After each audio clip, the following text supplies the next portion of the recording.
Yeah. From the first word spoken to the last amen. Look, day one, I believe in the Father, maker of the heavens and the holler. Seen things unseen in the silence, whole world in his hands, that's balance. Light, land, oceans in order, skylines stretch past borders. Every breath, every law that's written came from the mind that isn't limited by minutes or distant. Feminine wisdom, perfect existence, one throne, no rival in the system. Alpha in the code, I listen. We believe, say it out loud. One God, one Son, one Spirit in the crowd. From the throne to the grave, then he rose in three. Whole church stand up, this is our creed. We believe, heart on sleeve. Every line in my soul like ink that bleeds. From the first I believe to the last, amen. That's the truth we stand on. Say it again.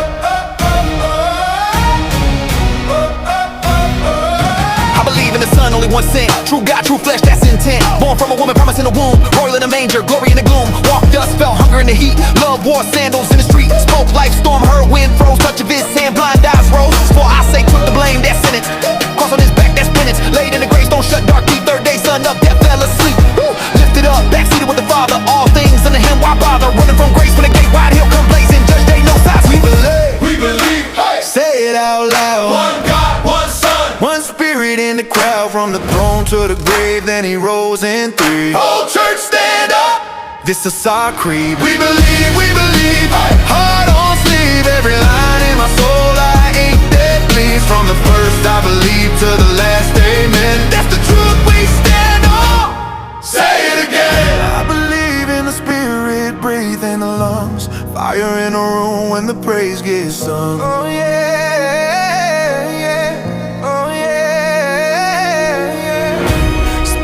The prophets write songs. Holy, holy sets us apart.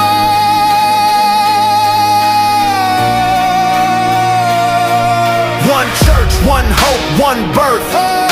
Forgiveness reigning on this earth. Grace gonna crack when he calls our names. New life, new body, no shame.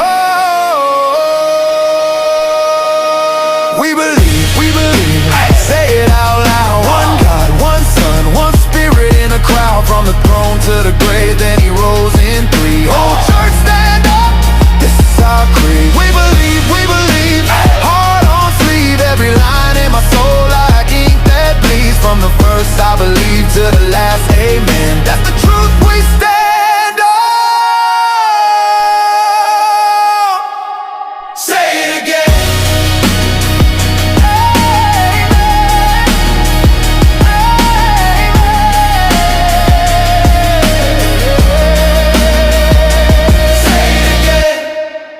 Amen.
Yep, just realized I was muted. Off to a good start. We here at Called to Defend only ensure only the highest professional standard in all things that we do. Josh can never know about this. All right, Josh can never know that I firstly didn't have a name ready and secondly was muted that whole time.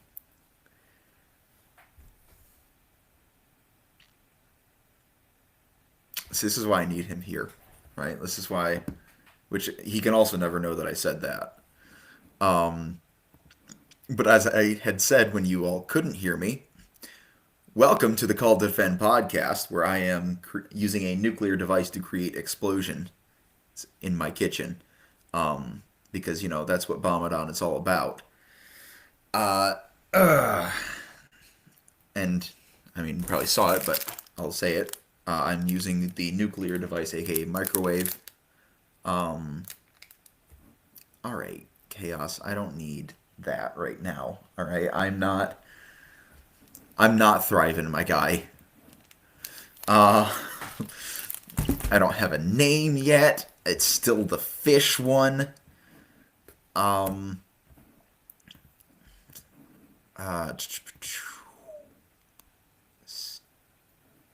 Just need a name.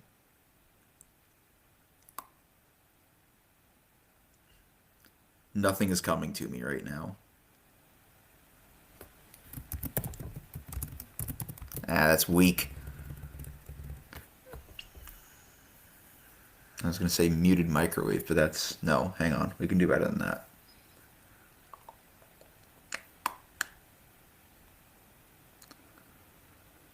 Oh, come on. Literally, this is what I do with Josh before we hop on. I just sit here and stare at him blankly until something funny pops into my head. Listen, I was muted for like the first minute that I was on camera.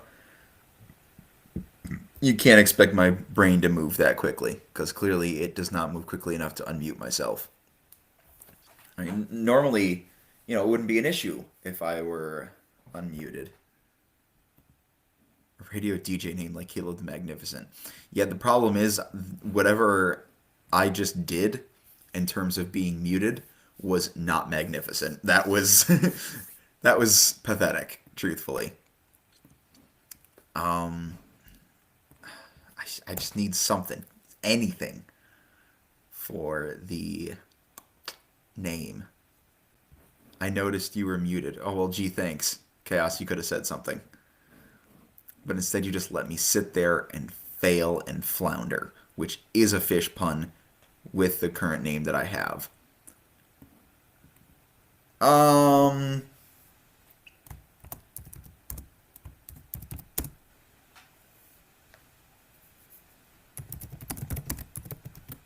There we go.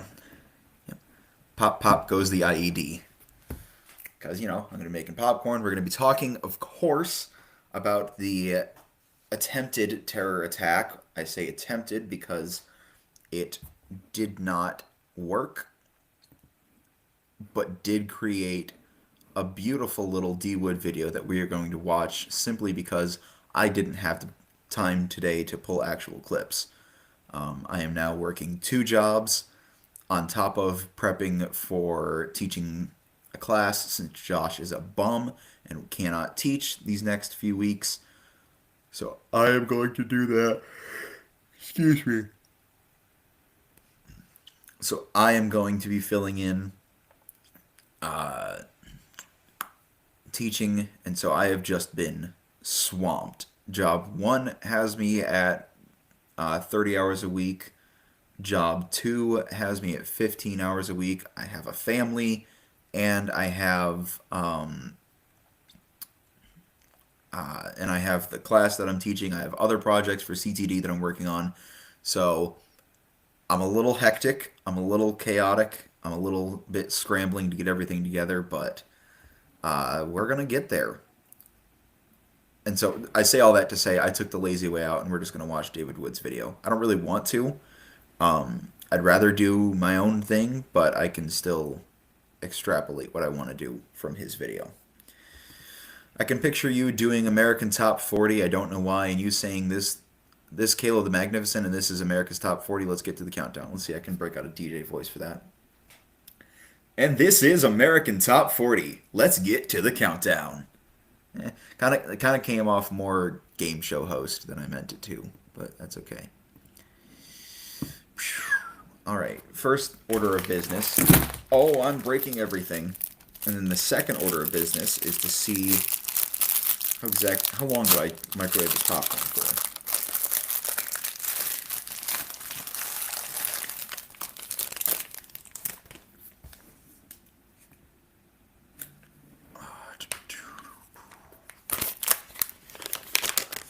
Thrilling content, I know, as I read the back of or pop longer than 5 minutes. Do not. Oh wait, no, hang on. Well, thank you. Honestly, that sounded good. Like seriously, thank you. Thank you kindly. Cook 1 to 5 minutes. Do not overcook. Popcorn may scorch, and burnt popcorn is like one of the worst scents in human history. So.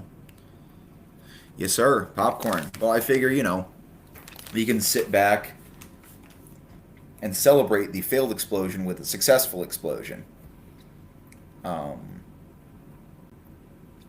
So I'm going to... It says 1 to 5 minutes. That's a really broad range.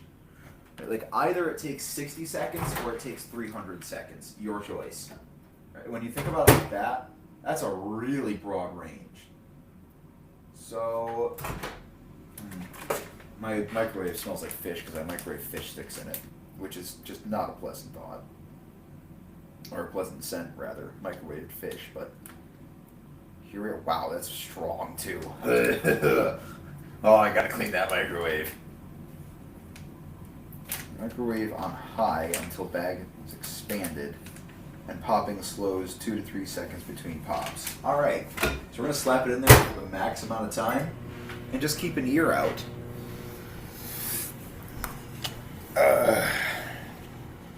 I don't know what to do for our last Ram It Down stream. Right? I feel like I almost want to go big, but I don't know how big, and also finances make that difficult. Right? Like, I can't do a full... I can't quite do a full meal, like, 7-course meal or whatever. But I want to do something to, commemorate it. It's our first official Ram It Down stream. Like, conclusion stream. And if it didn't get me taken off of YouTube, because it 100% would get me taken off YouTube if I did it, I would put up a picture of Hitler in the background, which I realize without context sounds awful. But hear me out. I'd put up a picture of Hitler in the background because, Muslims celebrate Adolf Hitler. Or Adolf Hitler, one of the two. They sound the same, therefore they are the same, right? That's the Muslim logic for Muhammad in the Bible. I can't remember how long it takes to cook popcorn. Honestly, I eat popcorn so rarely that neither do I. I have no idea. Well, the bag's blowing up. I think you can probably hear it popping. I will say that is a satisfying sound. Yes, but more to the point of why I'm blowing things up.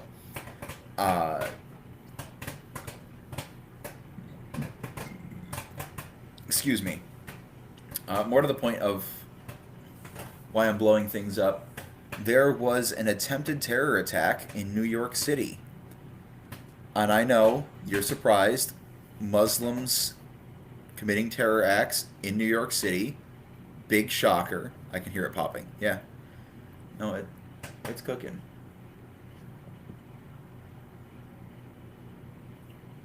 I feel like I should stop it now. Oh, it smells good, though. Oh, that smells good. You know that, fresh buttered popcorn smell? Oh. All right, I'm going to let it run for another 5 seconds, I think. Because that'll stop it at 2.5 minutes, which feels decent.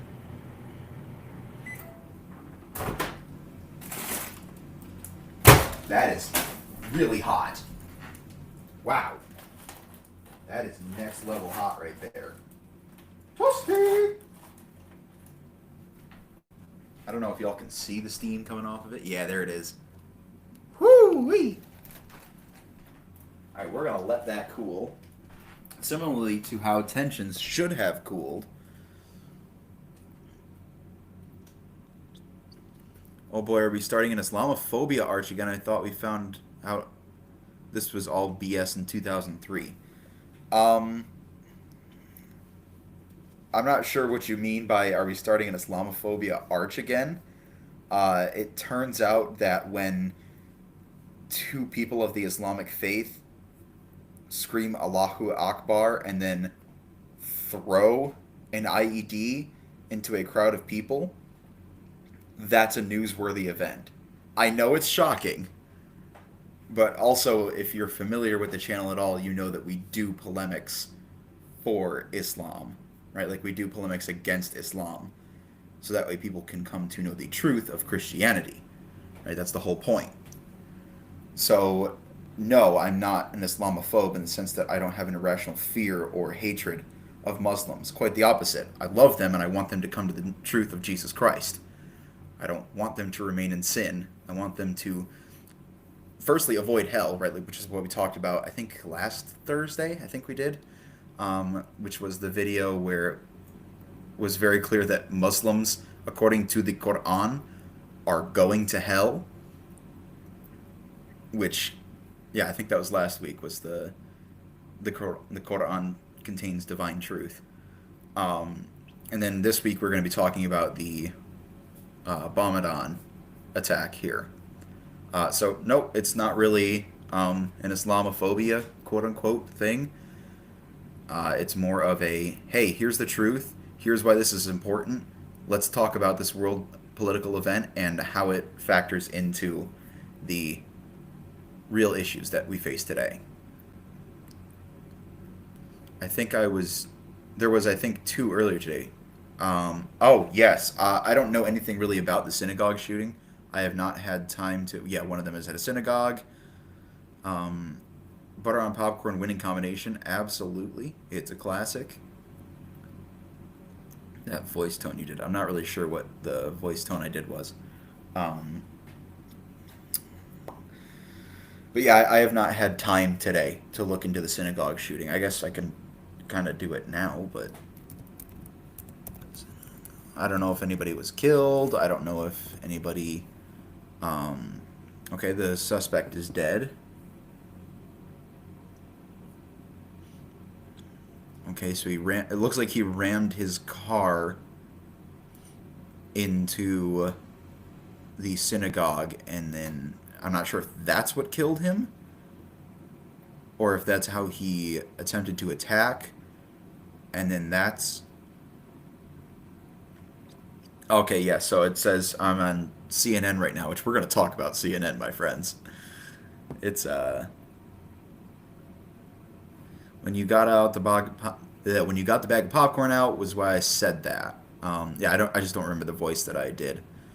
We are going to talk about CNN, my friends, because we're going to talk about ideology, and destructive ideologies in particular. And CNN is going to be a great example of that. But, man, I forgot I got to zoom in for y'all.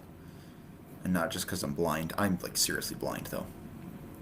Alright. A suspect is dead after ramming a vehicle into a Detroit area synagogue, which became engulfed in flames, according to authorities. That's kind of poorly written because it makes it sound like the synagogue is engulfed in flames. The incident happened at Temple Israel, which includes an early child care center and school in West Bloomfield Township, Michigan. The vehicle is registered to a man in Dearborn Heights. That's not off to a great start. Who is originally from Lebanon. We're getting a little worse here. Authorities are investigating reports that the man told people he had family members who were killed in an Israeli airstrike in Lebanon in recent days. Hold up. If you are in Lebanon and killed in an Israeli airstrike, there's like a 9 out of 10 chance that you're a part of Hezbollah. And if you're a part of Hezbollah, I'm sorry, dude, but your family member's in a terrorist organization. Okay, it's not, there's that 1 out of 10, right? There is that chance that it's just, a civilian killed, which is tragic and awful. But there's also that 9 out of 10 chance that's like, he's probably, statistics do not favor that he was not in a terrorist organization. That's all I'm going to say. Authorities are investigating reports that... Oh, wait, I said that. After the ramming, security opened gunfire and the suspect was later found dead. Security guard was hit by the vehicle but is expected to recover. Well, at least 30 law enforcement officers were taken to the hospital for smoke inhalation. He says, okay, so maybe the temple was the thing that caught on fire. Earlier, law enforcement officials briefed on the scene said responders found what appeared to be a large amount of explosives in the vehicle. So it does appear to be an Islamic-based attack, but investigation is ongoing. I won't comment on that specifically because we just don't know. And I don't want to. I don't want to make. All of the facts point in one direction, but without that statement there, no, without that statement there, I don't want to make an accusation if it's not true. Outside of that, but something we do know is true is that absolutely there was an attempted terror attack in New York City outside of Zoran Mamdani's mayoral mansion. So D-Wood put out this video, and again, because I was too swamped / lazy to go and find, actually I really was not too lazy, I was just too busy to go and find everything for myself. I listened to this in the car and went, yep, that'll work.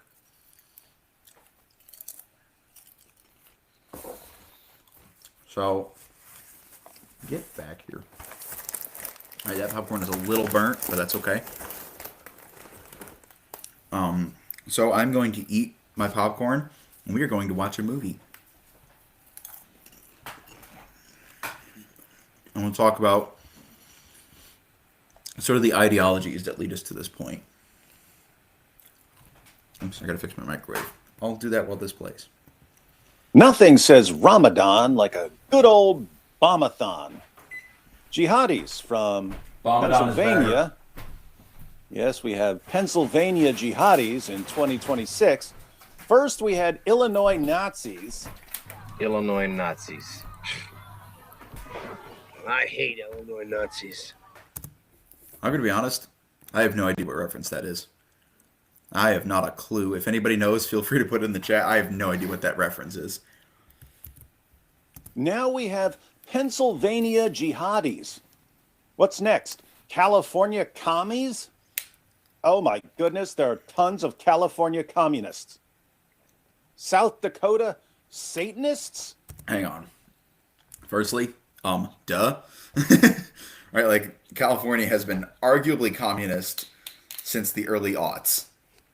Right? Like, I mean, that's the direction that it's been headed in. You know, it used to be a Republican state, right? You had Arnold Schwarzenegger as governor, you had Ronald Reagan was from there, right? Like, you know, it used to be actually a more Republican aligned state. That hasn't been the case since late 90s. Actually, probably since the race riots. So, I'm trying to fix my water bottle. So that should not be that surprising, right? But anyways, and then South Dakota Satanists, yes. Satanists, for some reason, have a solid foothold in the Midwest. I'm not sure why specifically the Midwest. Maybe because there's probably not much to do out there. You get bored, and why not worship Satan? But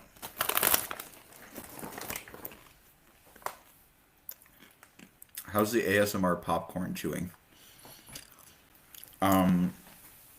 But for some reason, they've really latched onto it in the Midwest, right? You get like, I think it was Indiana, had like a surprisingly high number of Satanists. So something is happening in the Midwest, but yeah, I'm not really that surprised. I actually used to work with a Satanist. She had a pentagram mouse pad and was obviously right, like more of a, I worship Satan ironically, which there is no ironic worship of Satan. But she had all the rainbow flags and stuff in her office, and it was bad. But whatever. So I'm curious I know why there's a rise in Satanism, right? Because it's sort of the ultimate rejection of Western values, right? Because Western values are built on Christianity.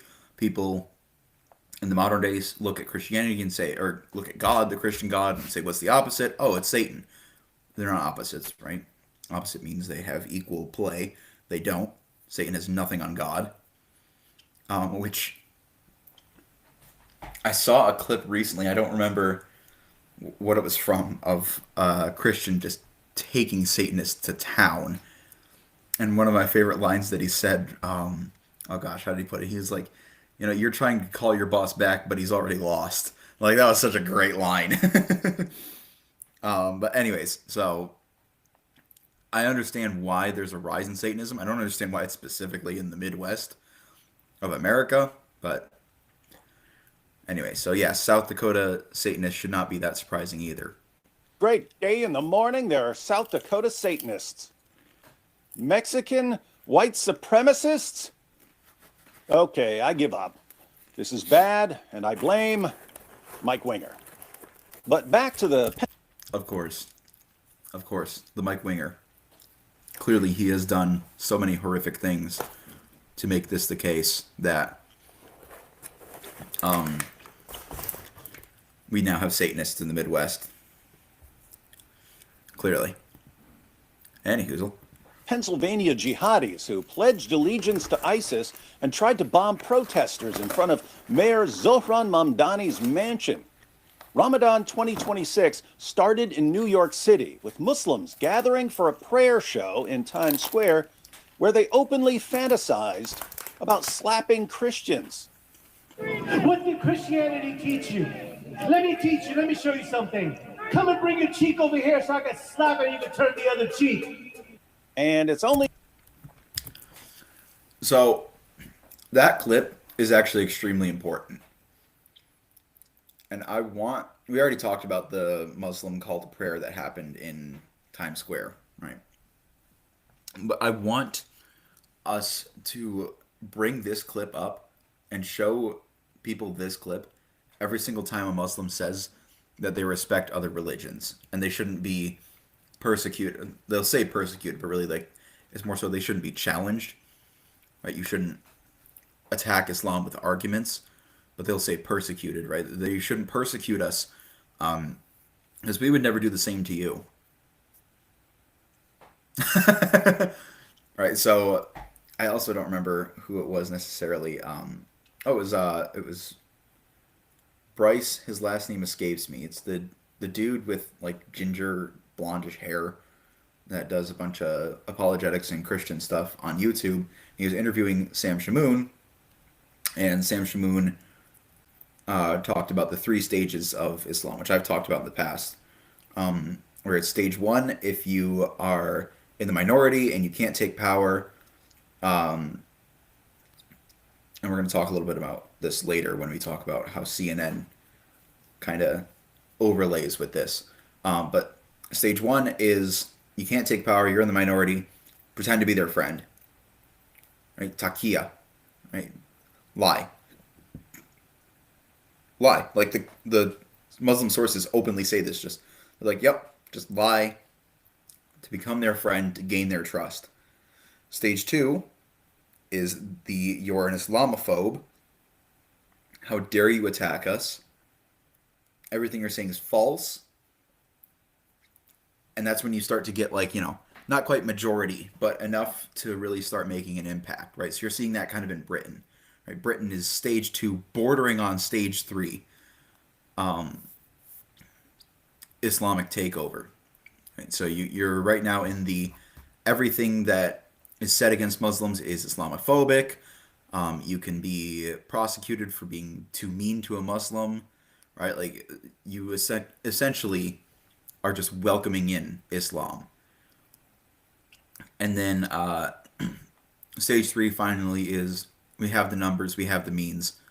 It's time for violent takeover and to start spreading to another country, right? And then the cycle repeats in the new country, right? So we are getting to stage 3. We're not there in Britain.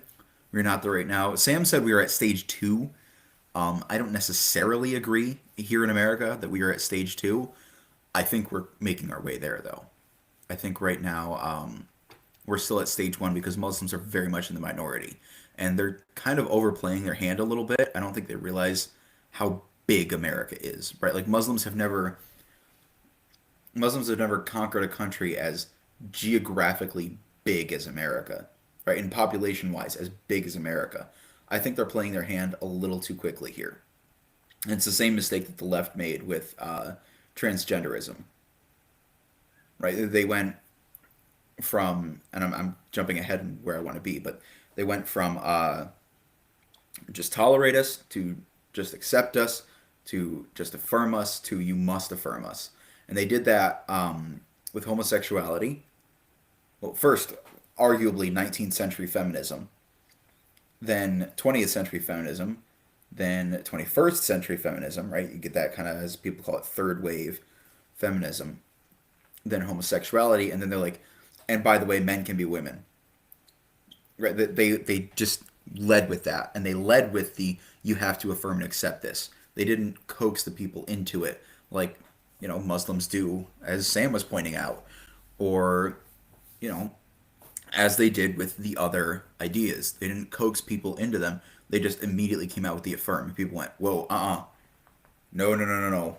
Nope, don't want that. Don't like that. And so then you saw the backlash, which effectively was the second... Silly Caleb, let's go.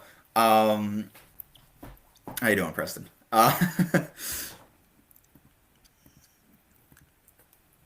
But no, we get to the point of, or they got to the point of affirmation too quickly, and that led to the second election of Trump. Right? They also, you know, opened the borders, et cetera, all of these. They went too far left too quickly, right, is my point. And so they're now pretending to shift back.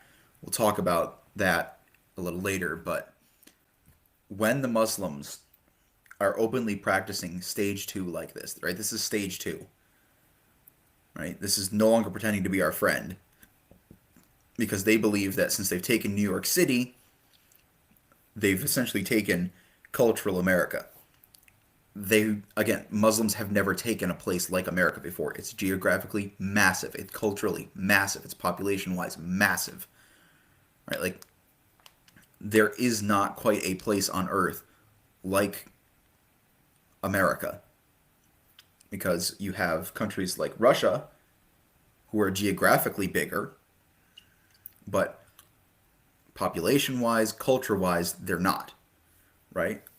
And then you have places like China and India, which population-wise are larger, and maybe culture-wise are, but geographically are not, right? So America is this weird melting pot. There you go, there's that phrase. Not quite melting pot, weird amalgamation of the three, which is unique to America as a country and as any nation, right? So I think they're playing their hand too quickly.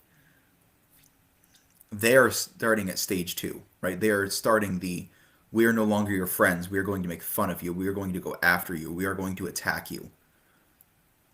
I think that's a bad idea.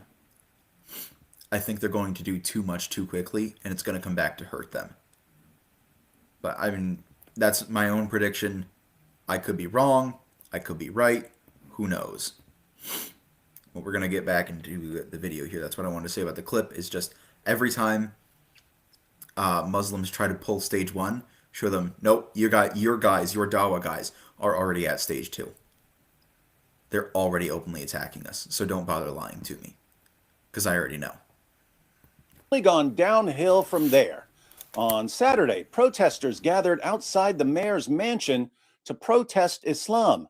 Counter-protesters gathered to protest the protesters, and jihadis threw bombs to prove, once and for all, that the protesters are wrong, because Islam is a religion of peace and tolerance. Counter-protester and all-around useful idiot Walter Masterson summed things up perfectly when he posted, "I was in the middle of saying, as a born and raised New Yorker, we welcome everyone into this city," when he threw that over my head. So this is what the crux of the video, the stream rather, is going to rely on. It's going to rely on Walter Masterson embodying the left. Right, so we're not going to pause for very long here, but I want you to read his statement again. I was in the middle of saying, as a born and raised New Yorker, we welcome everyone into the city, when he threw that over my head. There was this moment of realization. But in the words of Andrew Klavan, right, a liberal is somebody who has this dark cage around their mind, and every once in a while, the truth breaks through and shines a light, and they look up and they go, what is that light?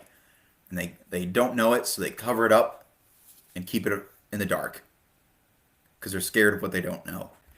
Achoo! That was probably really hot to see on camera as bits of popcorn just flew out of my mouth. That was the raw sexual magnetism of the popcorn flying out of my mouth.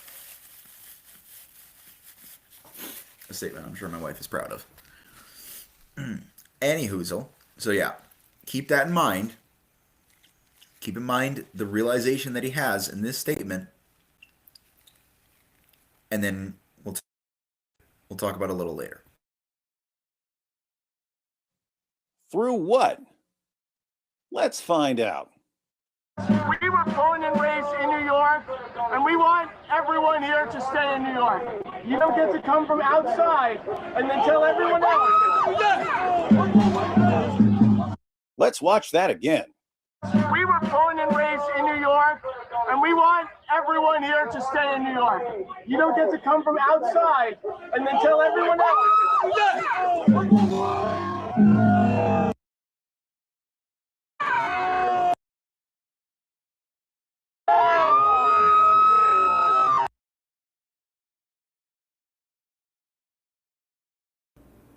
Thank you, my friend. Ooh, I feel like a new man after that sneeze.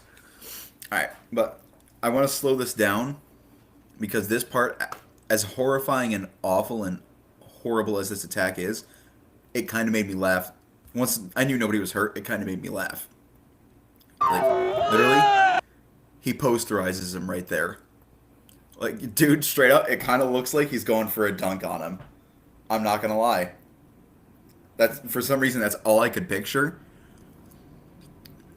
And it's such a funny idea to me that he's just sitting there posterizing the guy who is, you know, ostensibly on his side, right? And this is a point that D. Wood's going to make where he's like, literally, he tries to, or he being Walter, tries to help this guy.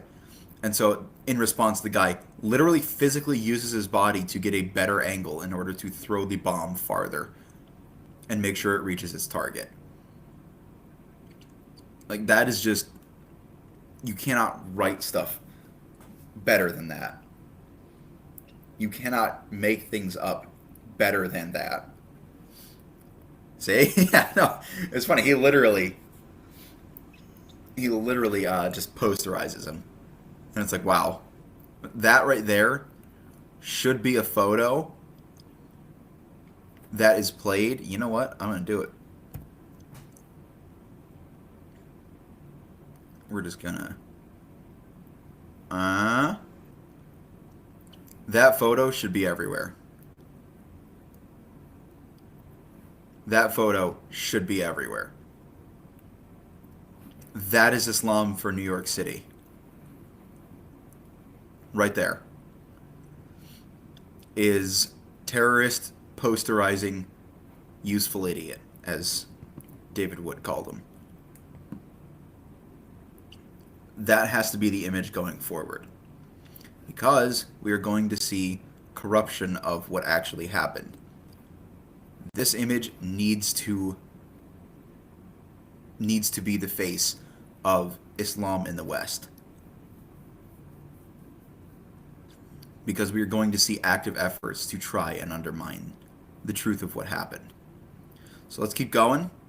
I just wanted to point that out, and I wanted to, again, remember what he said where he was saying, in the middle of saying, everyone is welcome when this happened, when this image happened. That's what he had just said. Everyone is welcome. So we'll keep going, and we'll talk a little bit more about the implications here.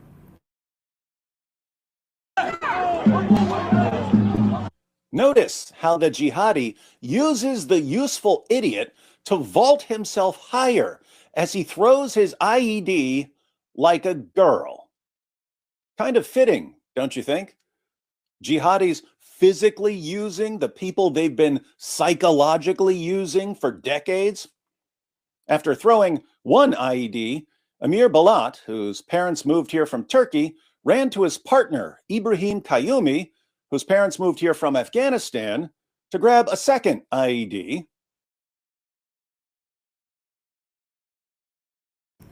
Okay.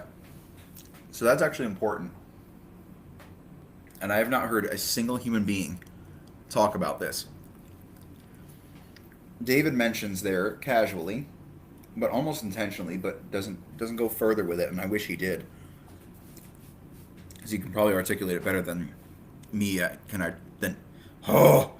case in point, then I can articulate it while popcorn chunks are falling out of my mouth. Amir Balat is from Afghanistan.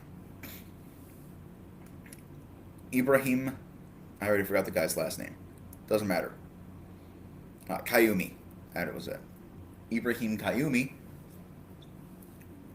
is from Turkey, or did I flip that? One of them's from Turkey, one of them's from Afghanistan. Point being, they are from different countries. They do not know each other.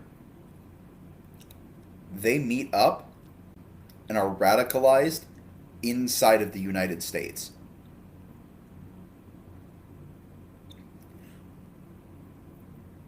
That is terrifying. There was another terror attack. I can't remember. I think it was the guy that shot the 2 National Guardsmen, also radicalized inside the United States.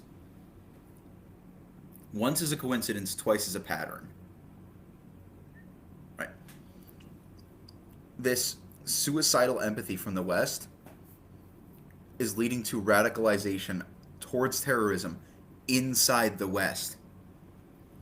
It'd be one thing if he was radicalized if they were both radicalized in Turkey, or if they were both radicalized in Afghanistan, and then came here and committed a terror attack.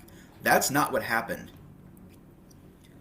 One came from one country, one came from a different country. They came here, and then they were radicalized. Right? He's going to go on to talk about what they found, which radicalized them.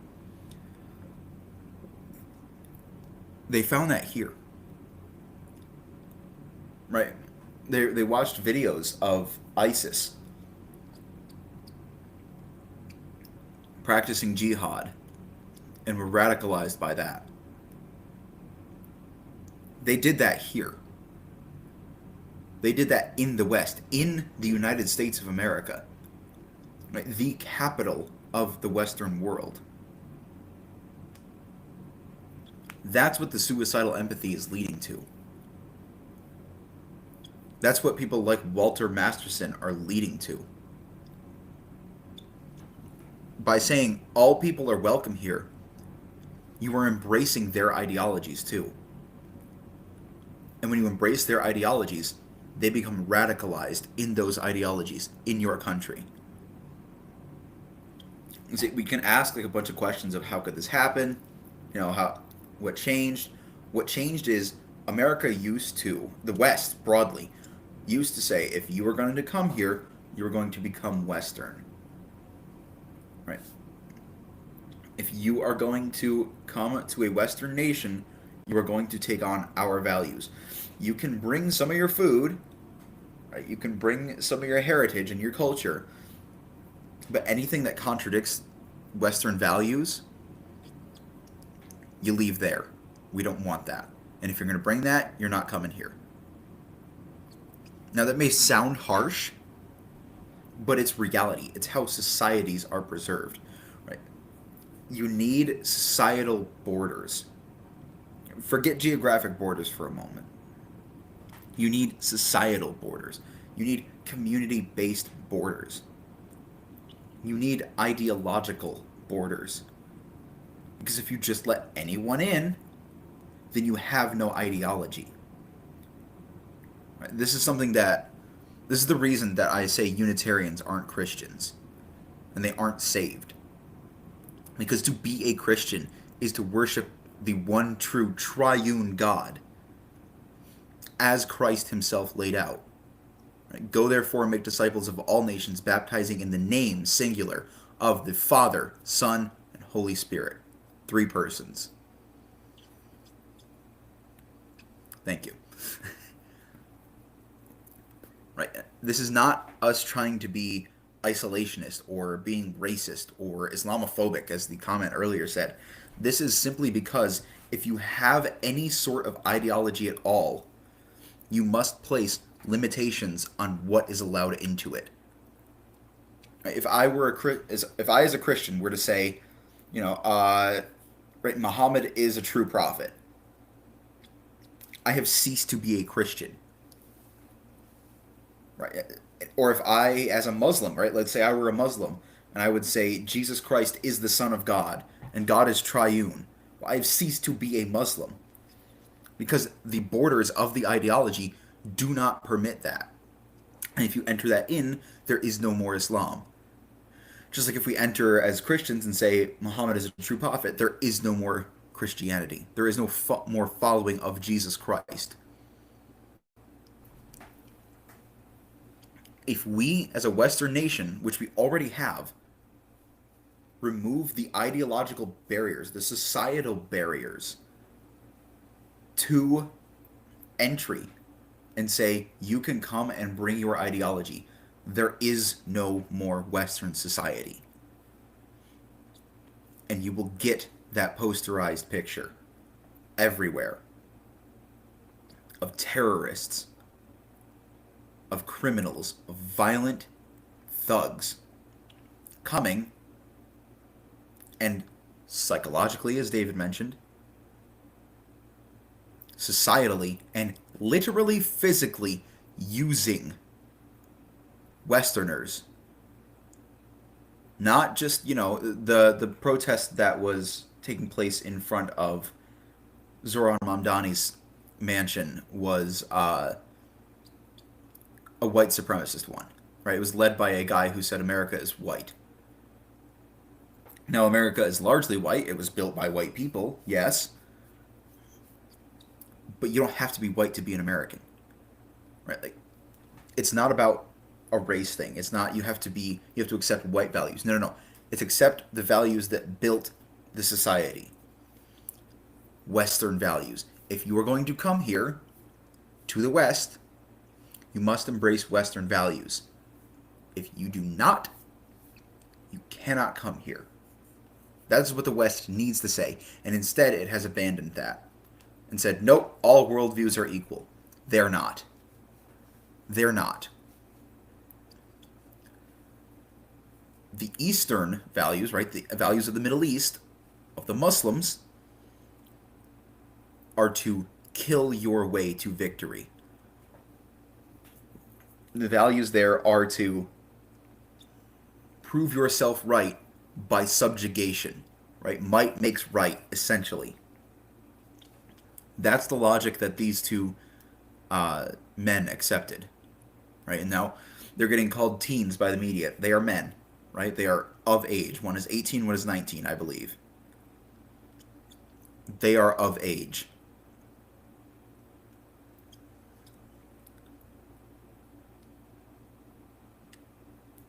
I forgot where I was going with that. Oh yes, that's what these two men accepted. Right? They accepted the Islamic view and then brought that to America. Correction, they accepted the Islamic view inside of America. They were radicalized inside of the West. Because the West has allowed radicalization to happen. It has allowed the values of foreign and hostile to the West nations and ideologies and religions and beliefs to come and reside within itself. I can't even begin to think really of an analogy other than, it's like inviting cancer in, right? Like, let's say somehow cancer was personified, and actually, great example. It's like a vampire. That's a perfect analogy. It's a vampire, right? The vampire must be invited in, according to the lore rules or whatever, right? Classically, a vampire must be invited in. Once he is, then he is free to do whatever he wants. He is free to drain you dry. These ideologies will drain the West dry. And they have already been brought in. They've already been moved in. The way we do that is actually, again, perfect analogy, the same way you get rid of a vampire. You embrace the cross. You return to what you know to be true, which is that Jesus Christ is Lord. Western values are good. If you are going to live here, you will accept those things. If not, you can leave. Correction, you will leave. And again, I know that sounds harsh. And there are Christians who are going to take issue with that, out of some misguided sort of being nice. We are not called to be nice. We are called to be kind. Right. There's a difference. Being nice is letting the Muslim use you as a springboard to throw his bomb. Being kind is saying to the Muslim, what you believe is wrong. I don't want you to go to hell. I don't want you to go to hell. Your book says you will. My book says you will, unless you accept Jesus Christ as Lord. Unless you live in accordance with reality and the reality that he teaches, and you live in accordance with what he teaches. I do not want you to go to hell. Please come to Christ. If you do that, you will get them to the point of the Western values. Maybe they need to come here and they need to experience the West first and understand that the Western way is better. Maybe that leads them to Christ. Either way, you cannot just invite them in and have them live the same way that they've been living. That is not the gospel. If you just invite them in and say, keep living the way that you are, that is not the gospel. That is, as I said last time, guiding them by the hand to hell. It is not just being nice. You are not called to be nice. You are called to be kind. And kindness is showing the truth, is telling them the truth. And if they don't want the truth, that's fine. But it means that they can't be in the same place as us. It means they cannot be in the West, because now they're going to be sharing their ideologies with us. And as Paul says in 2 Corinthians, I believe it's chapter 6, light cannot have fellowship with darkness. America, as a Christian Western nation, cannot have these sorts of ideologies in it, where people are coming here and they are being radicalized. That cannot be allowed to happen. We must get rid of the vampire. We must embrace the cross and remove what is draining us dry.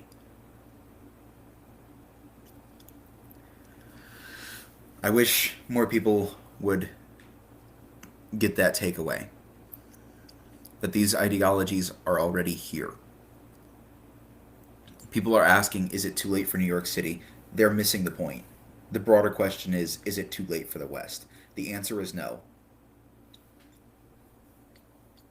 If we stand up and we do what's right and we do what's kind, the answer is no. If not, then the West died a long time ago. But police charged.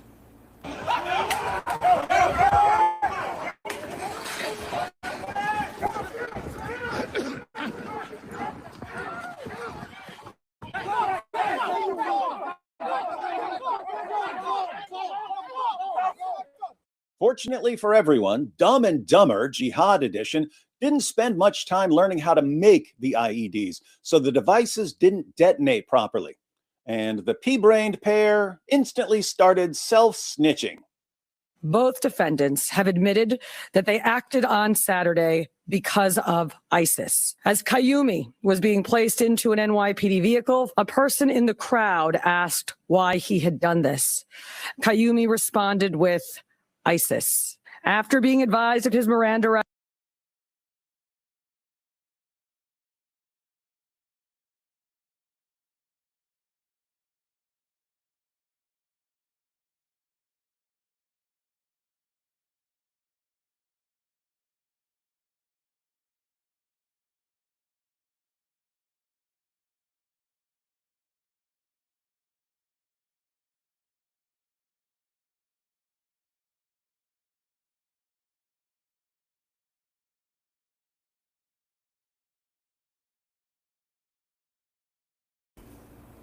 Right, and that's sad, right? As it says there, I can definitely say I'm never going to New York City anytime soon, and that's sad.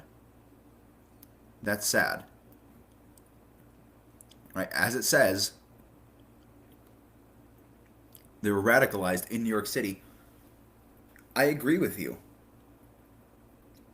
I wouldn't take my wife and daughter to New York City, which is terrible because I have family there. I've gone and visited, and I have a wonderful time every single time. But I do not know, to an even greater degree now, that I can guarantee their safety. I don't know that. And that's not how people should live. Right? Even the more moderate, not even moderate, softer, squishier Christians on this issue would agree with that this is not how people should live. We should be able to live free. We should be able to travel and visit our own country, but we can't. At least not without being extremely cautious, extremely careful, and in constant fearing for the lives of our loved ones and ourselves. That's not how it should be. So, again, I hate to say it, I have to agree. I have to agree. rights and waiving those rights, Qayumi said in recorded post-arrest statements that he had watched ISIS propaganda on his phone and that his actions that day were partly inspired by ISIS. En route to the NYPD precinct, Balat made spontaneous statements without being questioned by NYPD officers that were captured on body-worn camera footage. He said, "This isn't a religion that just stands when people talk about the blessed name of the prophet. We take action, we take action." And later, after waiving his rights, he requested paper and wrote a message declaring in part, "I pledge my allegiance to the Islamic State. Die in your rage, you kuffar." He also told investigators that he had hoped to carry out an attack even bigger than the Boston Marathon bombing, which he noted resulted in only 3 deaths. I just now noticed. Hang on. She's wearing a Star of David. That is, honestly, that's a hot face right there, David. That's honestly hilarious. Imagine you're a jihadi whose attack failed, you're arrested, and the person who reads out the description of your attack is a Jew. That is so funny. Like I hope that person, I hope all involved come to Christ. God's got a great sense of humor there. To use a Jew to be the one to read the failed jihadi attacks statement. That is next level funny. Again, I hope she comes to Christ, right? Above all. But that's funny. Dude, that's just funny. That actually is pretty much why I paused. I didn't have anything specific I wanted to say other than,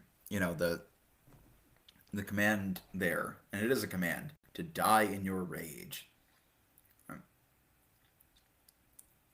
To shun the country that has taken you in and given you everything. That's freaking wild, dude. I don't know. That's not an ideology I would hold to. That's not something I would share. I don't understand. But I don't know. Like I said, I didn't grow up like that.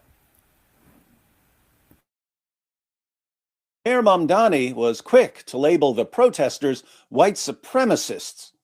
On Saturday, a protest. Now, that is kind of true. He did kind of use it as a shield initially to hide behind it, as did the media. But it is true, right? Like I'm not gonna sugarcoat it and say, it wasn't, or they're just labeling it that. No. It was kind of a white supremacist protest, right? Again, they were shouting that America is a white Christian nation. Whiteness doesn't have anything to do with it. It's just a Christian nation. I don't care what race you are, as long as you accept Jesus Christ as Lord and Savior. I don't care if you're purple. Like, it doesn't matter to me. So, I will caveat that. That's true. But it doesn't excuse the way that the media acted. We'll get to that. Was held outside Gracie Mansion, where I live with my wife Rama. Neither of us were home at the time. This was a vile protest rooted in white supremacy entitled Stop the Islamic Takeover of New York City. But shockingly, he also condemned the jihadis. Two men, Amir Balat and Ibrahim Kayumi, traveled from Pennsylvania and attempted to bring violence to New York City. They are suspected of coming here to commit an act of terrorism. And let me say this plainly. Anyone who comes to New York City to bring violence to our streets will be held accountable in accordance with the law. See, I told you Mamdani was a moderate. At least, while his wife is under scrutiny for celebrating the October 7th massacre.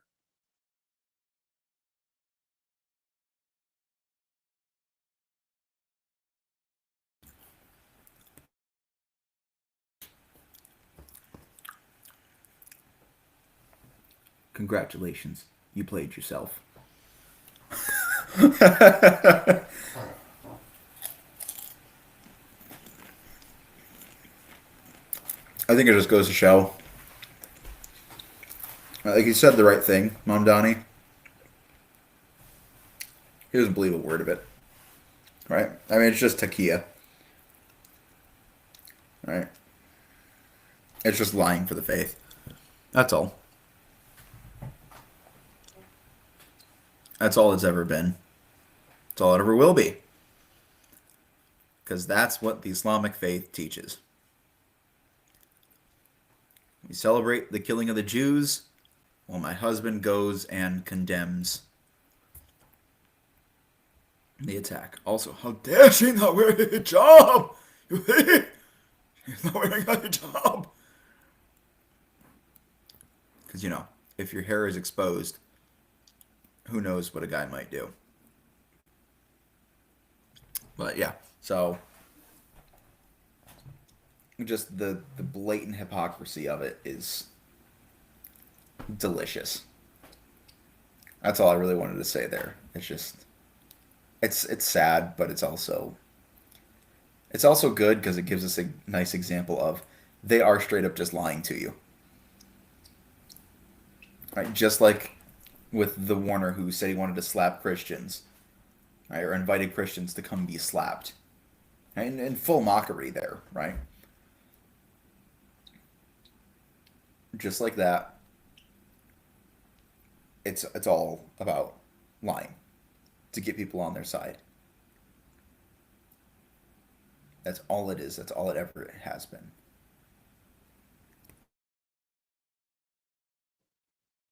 Of course, there's a far worse response to the attacks than Mamdani's, and it comes from CNN, the most trusted name in opposite world. Check out CNN's description of Saturday's attack. 2 Pennsylvania teenagers crossed into New York City Saturday morning for what could have been a normal day, enjoying the city during abnormally warm weather.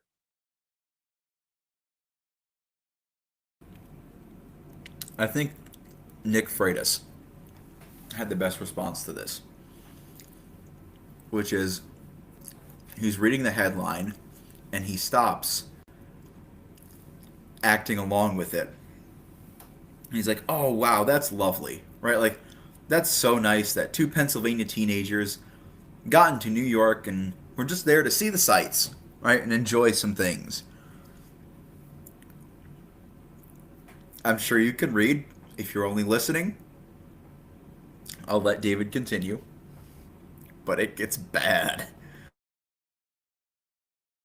But in less than an hour, their lives would drastically change as the pair would be arrested for throwing homemade bombs during an anti-Muslim protest outside of Mayor Zohran Mamdani's home. Here's what we know so far.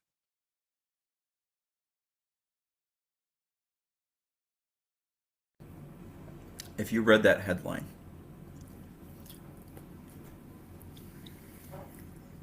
straight out, what's the mental image you have? Pennsylvania teenagers, anti-Muslim protest, bombs were thrown. That is all the details they provide you. So now you have this idea in your mind that the Pennsylvania teenagers are anti-Muslim protesters, and the bombs were directed at the Muslims.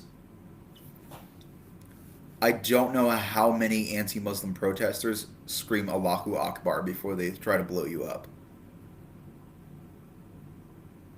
It's probably not a very high number. It gets worse, though. Oh, those poor teenage terrorists. Their whole day was ruined by them throwing bombs at people. CNN eventually deleted the post, but even after they deleted it, they pretended that the attack targeted Muslim Mayor Zohran Mamdani.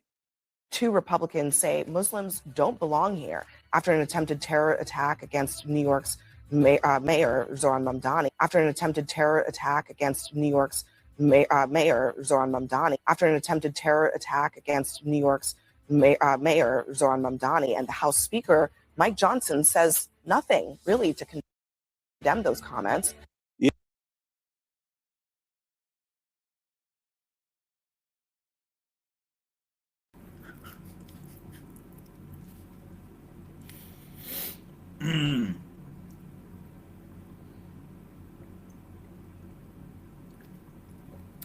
Uh-huh.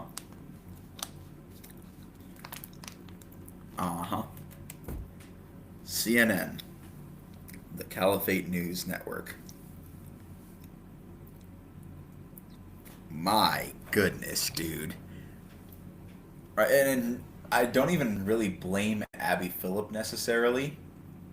Right, she's the anchor there because she's just reading what the teleprompter says. That is next level. So to review CNN's coverage, Pennsylvania teens, anti-Muslim protest, threw bombs at Zohran Mamdani. These 3 things are true. One of these things is not like the other. One of these things just doesn't belong here. Zoran Mamdani, as he stated in his own words, was not there. Nor were the quote-unquote Pennsylvania teens,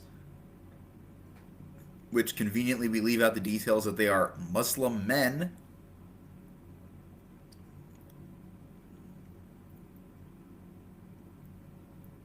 against Islam. That is just freaking wild, man. Like, that is next level wild. I almost don't have words, but not to worry, it's me. I flap my gums a lot. I have a lot of words. So honestly, I think we're pretty much all set with the D-Wood video. Because he doesn't really talk about what I want to talk about. And obviously, since I'm more important, we're going to talk about what I want to talk about. So there.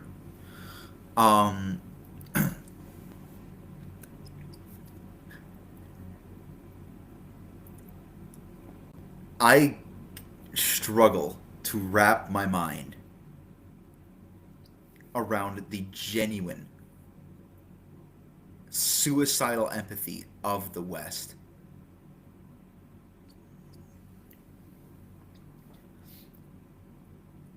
I do not understand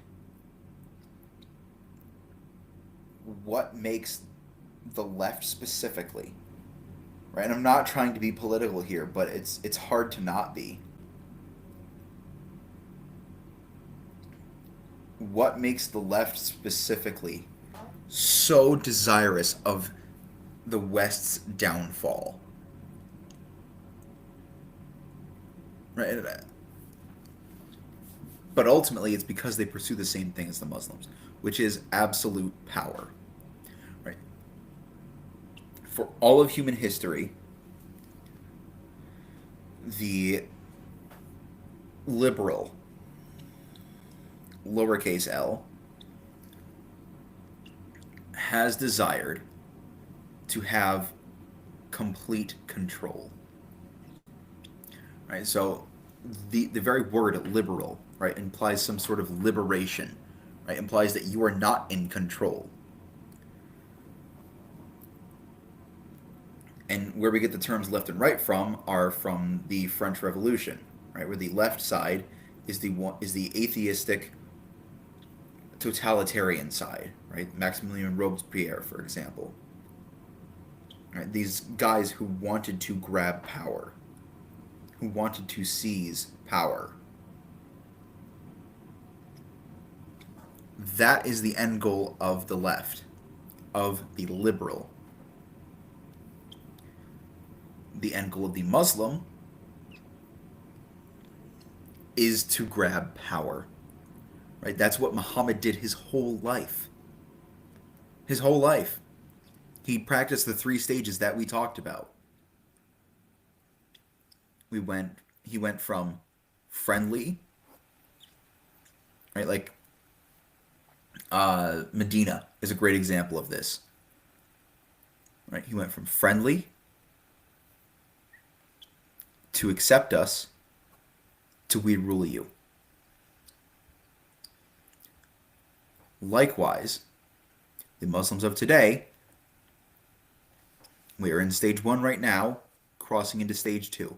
Stage 1, we just want to be your friends. We just want to come to your country and we should be friends. We are crossing into stage 2 of you are Islamophobic for not affirming us. And then stage 3 is we now have the numbers and means, we're going to take power. Right? So you get this intersection, right here, where my wrists meet, is the taking of power. You have the Muslims and you have the left. They both want what's in the middle. And that is why you are seeing this unified front. It is an attempt to overthrow the West. It is an attempt to overthrow Christian values. Now, I am not one of the people who says that Christianity is directly under attack. I think it is, but it's always under attack, right? Christianity for 2,000 years has directly been under attack. This is nothing new, right? Recently, my pastor has been giving a lot of sermons about not being so worried about your civic freedom. And I think that's incredibly accurate and precise. I am not advocating for political change necessarily. Political in the sense of, we need to vote the right people in and pass the right laws. I'm advocating for political change in terms of culture. Right? The culture needs to shift to Christianity, to the West. Right? Enough of the placating the people who desire our downfall, be they Muslim, be they liberal. Enough is enough. Right? It's time to recognize that no matter how much power you have, you will never be as powerful as God. Right? And all of liberalism, it's a quote, all of liberalism comes down to screw you, Dad. And of course, screw you, Dad is a reflection of screw you, God. Right? When we say screw you, Dad, we're talking about the rejection of tradition. And when you reject tradition, you reject the tradition, right? Which is Christianity. We're not obviously saying literally, screw you, Dad. No. It's more about, forget the traditions, forget the past, forget what has guided us successfully to this point. I want now. I want power now. I want status now. I want money now. Right? I mean, that's at the heart of so many policies. Right? Left-wing policies. It's all about the now. Let's live for the now. Whereas the conservative says, now is the least important time. We need to look at what brought us here, what made us successful, what worked. Let's keep that. In that case, it's Christianity. It's the Western values. Right? That's what got us here. So let's keep that. And now let's put things in place for the future. Right? Now only matters to build so that generations to come will be successful. That generations to come will have the things that we have today and be better. Right? Society now doesn't need to be utopia. It never can be. The only way to utopia is heaven. And we are not going to bring heaven here. Only God brings heaven.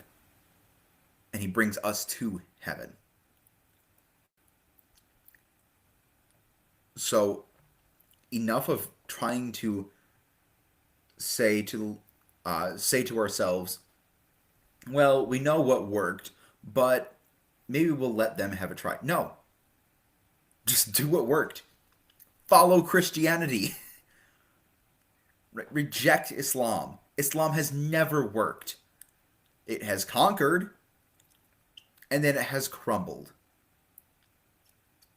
The only reason it still exists today is because there wasn't enough information about it. Now we have enough, and it is crumbling fast.